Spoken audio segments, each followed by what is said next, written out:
तो यार last video में अपन लोगों ने वायर देखा था, शीट देखी थी, वैसे तो स्फीयर भी देख लिया था बट और थोड़ा डिटेलिंग के साथ, कुछ ग्राफ के साथ। इस वीडियो में हम लोग electric field due to sphere, electric potential due to sphere और कॉन्सेंट्रिक स्फीयर का एक ऐसा प्यारा केस करने वाले हैं जिस पर जहां देखो वहां से क्वेश्चन आए हुए हैं और हर एग्जाम में आए हुए हैं। तो चलिए बढ़ते हैं, पढ़ते हैं और देखते हैं इन सारी चीजों को।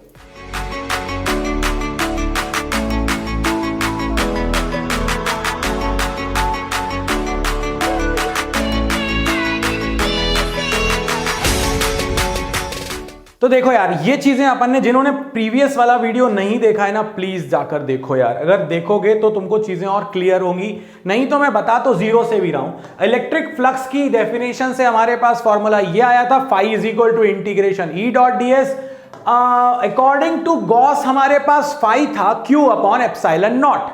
इन दोनों को अगर इक्वेट कर दें तो ये बन जाएगा integration E dot ds is equal to Q upon epsilon not.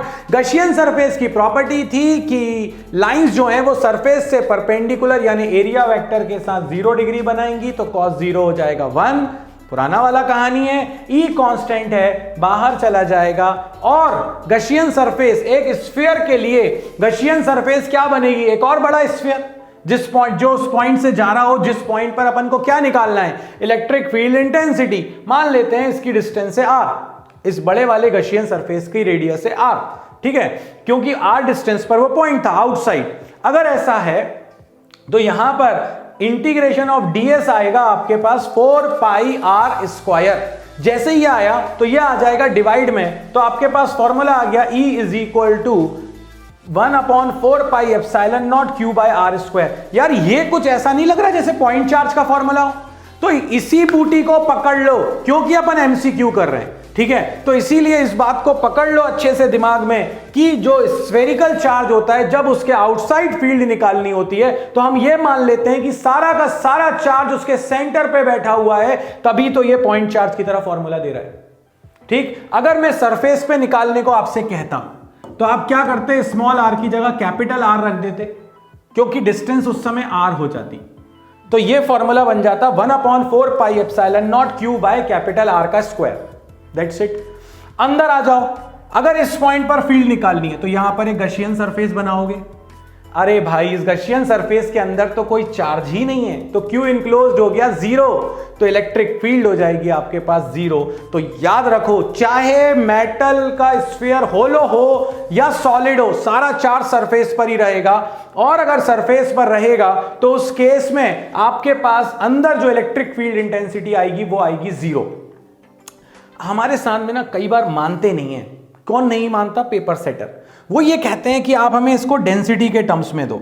अच्छा, डेंसिटी के टर्म्स में दें, चलो वो भी दे देते हैं अपन इनको डेंसिटी के टर्म्स में, क्योंकि यहां पे सारा चार्ज सरफेस पर है। तो अपन जो बातें करने वाले हैं वो सरफेस चार्ज डेंसिटी की करेंगे। सरफेस चार्ज डेंसिटी क्या होती है? Charge upon surface area. Area कितना हो जाएगा जिसमें चार्ज है? 4 पाई r स्क्वायर। तो आप Q की जगह पे क्या रख सकते हो?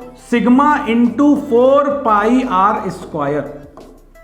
अगर इस Q की वैल्यू को अपन यहां रख दें तो अपने पास E की वैल्यू क्या आ जाएगी? 1 upon 4 pi epsilon naught sigma into 4 pi r square divided by small r square. 4 pi से 4 पाई कैंसिल, आंसर आ रहा है sigma upon epsilon naught capital R square upon small r square, यानी E is equal to sigma by epsilon naught capital R square upon small r square. ये आ गया।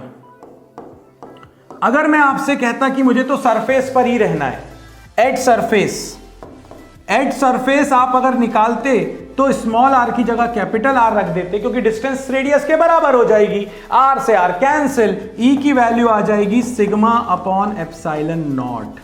और ये तो कुछ दो शीट के बीच के जैसी फील्ड आ गई, बट हाँ ध्यान रखना इस केस में ये सरफेस पर है। ये भी ऑप्शंस में आपको मिल सकते हैं। तो ये जो मैंने आपको अभी कहानी सुनाई है ना, ये पूरी की पूरी कहानी जो है, ये कहानी आपको स्फीयर के बारे में बता रही है। अभी स्फीयर के बारे में एक चीज और मैं बताना चाहूंगा, यहां पर इंट्रोड्यूस कर देता हूं उसको, और वो है ग्राफ। देखो गौर से, अगर मुझसे कहा जाए कि आप E वर्सेस R के ग्राफ को बना के दिखाइए, E वर्सेस डिस्टेंस, रेडियस ये है, ठीक है, अंदर तो आपके पास इलेक्ट्रिक फील्ड इंटेंसिटी 0 है। तो देखो जब तक आप कैपिटल R तक पहुंचोगे तब तक तो इंटेंसिटी 0 है यहां तक। उसके बाद अचानक से एक वैल्यू आ जाएगी सिग्मा बाय एप्सिलॉन नॉट या फिर 1/4 pi epsilon naught Q by R square, और उसके बाद E is inversely proportional to R square है, यानी ग्राफ कुछ ऐसा जाएगा। सो अंदर 0, then suddenly a value at surface and then it decreases inversely proportional to the square of distance। तो रेक्टेंगुलर हाइपरबोला ये ग्राफ आ गया, ये हमारे पास इंटेंसिटी का फॉर्मूला आ गया। आई थिंक तुम इसका स्क्रीनशॉट अब ले डालो।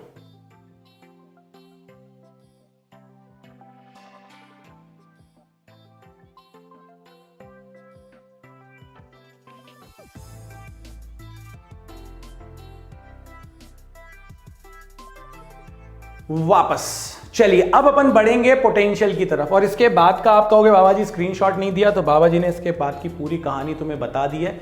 सिर्फ 2 लाइनें लिखनी है तुमको, और मुझे लगता है कि तुम्हें लिखना चाहिए। कुछ कुछ करेंगे इसी तरह से तो काम बढ़ता जाएगा, है ना, और होता जाएगा।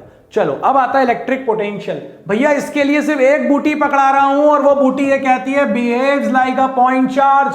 स्फीयर जो है हमने सीखा था, अगर पॉइंट चार्ज की तरह बिहेव करेगा तो बाहर जो पोटेंशियल आएगा वो पोटेंशियल हो जाएगा पॉइंट चार्ज के कारण जो पोटेंशियल आता था K Q by R, K constant 1/4 pi epsilon naught Q by R. अगर सरफेस पर निकालोगे तो वो आ जाएगा V is equal to 1/4 pi epsilon naught Q by capital R। क्यों? क्योंकि सरफेस पर होगा, रेडियस डिस्टेंस जो है वो कैपिटल R के बराबर हो जाएगी। तो ये आ गया। अब अंदर क्या होगा? अंदर इलेक्ट्रिक फील्ड 0 है, तो क्या अंदर पोटेंशियल भी 0 होगा? पोटेंशियल की बेसिक डेफिनेशन पे जाओ, ये पता नहीं कितने एग्जाम्स में पूछा गया है, तो इसीलिए बहुत ध्यान से। पोटेंशियल की बेसिक डेफिनेशन बोलती है work done in bringing a charge from infinity to that point, W/Q। अरे गुगू, अगर तुम बाहर से किसी चार्ज को ला रहे हो तो तुम्हें यहां तक तो वर्क करना ही पड़ेगा ना, सरफेस तक। अंदर इलेक्ट्रिक फील्ड 0 है, अंदर वर्क डन 0 है, मगर अंदर तक लाने के लिए सरफेस तक तो वर्क करना ही पड़ेगा। या अपने आप से बिल्कुल नारद मुनि की तरह छुमंतर नारायण नारायण वो अंदर प्रकट हो जाएगा? ऐसा तो नहीं होगा ना यार, ऐसा नहीं होने वाला। उनके पास जादू था, अपने पास नहीं है यार, वो पावर अपने पास नहीं है। तो ये इसीलिए यहां पर क्या है, आपको इस चार्ज को जब अंदर लेकर आना पड़ेगा तो सरफेस तक तो वर्क करना ही पड़ेगा, अंदर हो जाएगा 0। तो नेट वर्क जो हो जाएगा that will be equal to the work done by at till surface.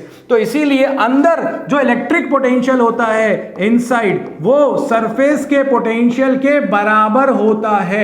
यानी कि अगर बाहर का पोटेंशियल सरफेस का 10 वोल्ट है तो अंदर भी 10 वोल्ट ही होगा।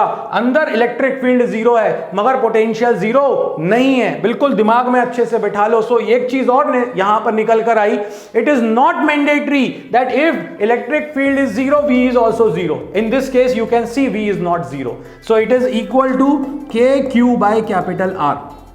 बहुत बहुत बहुत इंपॉर्टेंट पॉइंट है, दिमाग में अच्छे से बिठा लो।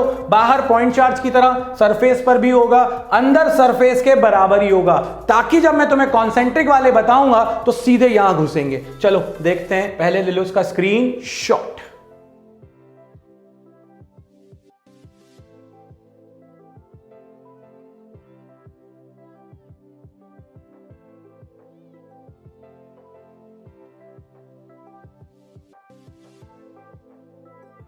अब यह आता है हमारे पास कॉन्सेंट्रिक स्फीयर, 3 स्फीयर है A B C, और इस पर अपन से कहा जाएगा पोटेंशियल निकालो। यार ऐसे तरीके से क्वेश्चन करेंगे अपन, है ना। क्यों? क्योंकि इसको देख के ना कई लोगों को लगता है ये चल क्या रहा है, कहीं भी A आता है, कहीं भी B आता है, कहीं भी C आता है ना। क्या करें? तो उसके लिए सिर्फ इतना सीखना है कि अगर C पर पोटेंशियल निकालना है तो वो तीनों के कारण होगा, A B C तीनों के कारण। तीनों पे चार्ज अपन ने मान लिया Q है, एक की रेडियस है, एक की B है, एक की C है। अगर आप C पर पोटेंशियल निकालना चाहते हो तो वो तीनों के कारण होगा, A B और C के कारण होगा। बिल्कुल ठीक है।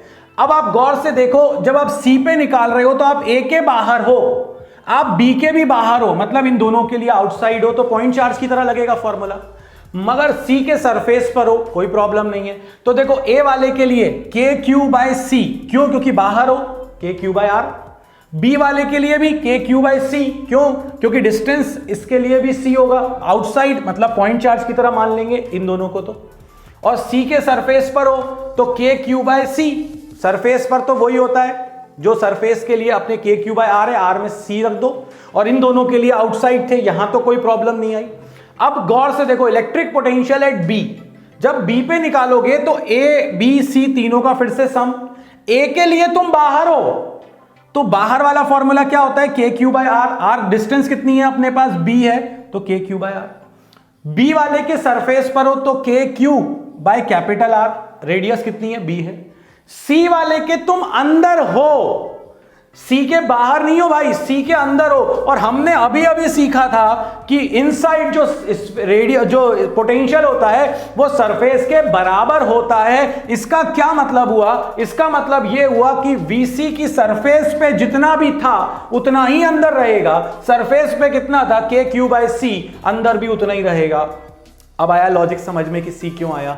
अगले वाले पार्ट में और लॉजिक घुस जाएगा तुम्हारे दिमाग में। देखो जरा गौर से, यहां पर मैंने तुमसे कहा कि मुझे ए पर निकाल कर दो।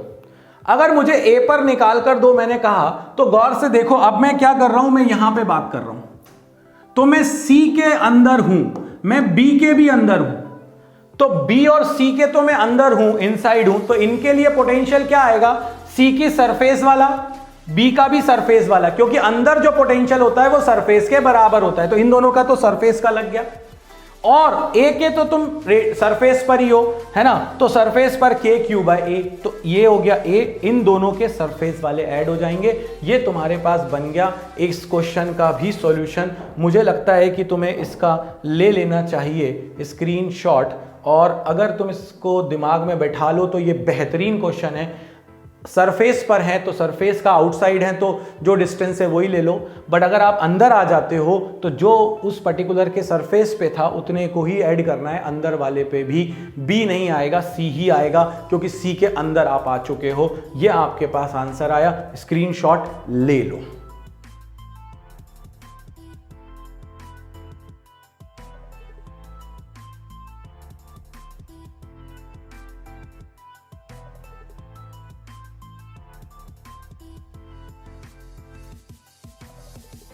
वापस एक चीज और मुझे बताने का बड़ा मन हो रहा है कि अगर अपन देखें यहां पर, अगर उन्होंने पूछ लिया ग्राफ कि मुझे ये बताइए कि V और R के बीच में ग्राफ कैसा बनेगा, तो देखो जब अपन अंदर होंगे तो पहले इलेक्ट्रिक फील्ड जीरो थी, यहां पर पोटेंशियल जीरो नहीं है, सरफेस के बराबर है, तो ये आ जाएगा आपके पास सरफेस के बराबर। ठीक है, तो ये सरफेस के बराबर आ गया कांस्टेंट, और फिर ये V is inversely proportional to R, point charge की तरह इस तरह चला जाएगा।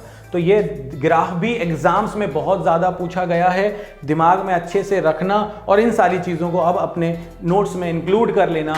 मुझे लगता है कि अपन ने बहुत बहुत बहुत बढ़िया जस्टिस किया है इलेक्ट्रिक फील्ड, इलेक्ट्रिक पोटेंशियल के साथ पूरी चीज़ों को देखा है। बाकी तो फिर practice makes a human being perfect, वो करते रहेंगे अपन, प्लेज के बाद भी प्रैक्टिस तो अपन छोड़ेंगे नहीं इस बार। ठीक है, सो बढ़ते हैं, पढ़ते हैं कैपेसिटेंस, मगर इस वीडियो में नहीं, अगले वाले वीडियो में। तब तक के लिए कनेक्टेड रहो, शेयर करते रहो, सब्सक्राइब करो और लाइक का बटन दबाना बिल्कुल मत भूलना। मिलते हैं नेक्स्ट वीडियो में। जय हो।